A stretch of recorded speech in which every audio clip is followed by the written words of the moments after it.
বিশ্বের সঙ্গে তাল মিলিয়ে আমাদের এগিয়ে যেতে হবে বলে মন্তব্য করেছেন অন্তর্বর্তী সরকারের প্রধান উপদেষ্টা ডক্টর মোহাম্মদ ইউনূস।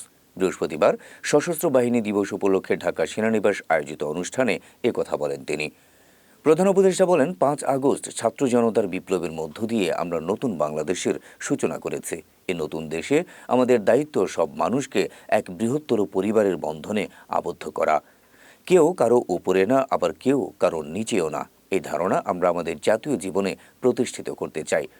প্রধান উপদেষ্টা বলেন, ছাত্র জনতার সাহস ও আত্মত্যাগের বিনিময়ে অর্জিত নতুন বাংলাদেশে আমাদের সুন্দর ও সমৃদ্ধশালী ভবিষ্যৎ গড়তে হবে। বীর মুক্তিযোদ্ধা, শহীদ, আহত এবং জীবিত ছাত্র জনতার কাছে আমরা প্রতিজ্ঞাবদ্ধ থাকতে চাই। তারা যে সুযোগ আমাদের তৈরি করে দিয়েছে, তার মাধ্যমে বাংলাদেশকে পৃথিবীর সামনে দৃষ্টান্ত স্থাপনকারী দেশে পরিণত করতে আমরা শপথ নিয়েছি। এর আগে বৃহস্পতিবার সকাল 8:30টার দিকে ঢাকার সেনানিবাসে শিক্ষা ও নির্বাণে মুক্তিযুদ্ধে শহীদদের প্রতি শ্রদ্ধা জানান প্রধান উপদেষ্টা। পুষ্পস্তবক অর্পণের পর প্রধান উপদেষ্টা শিক্ষা ও নির্বাণে রক্ষিত পরিদর্শন বইতে তার মন্তব্য সহ স্বাক্ষর করেন।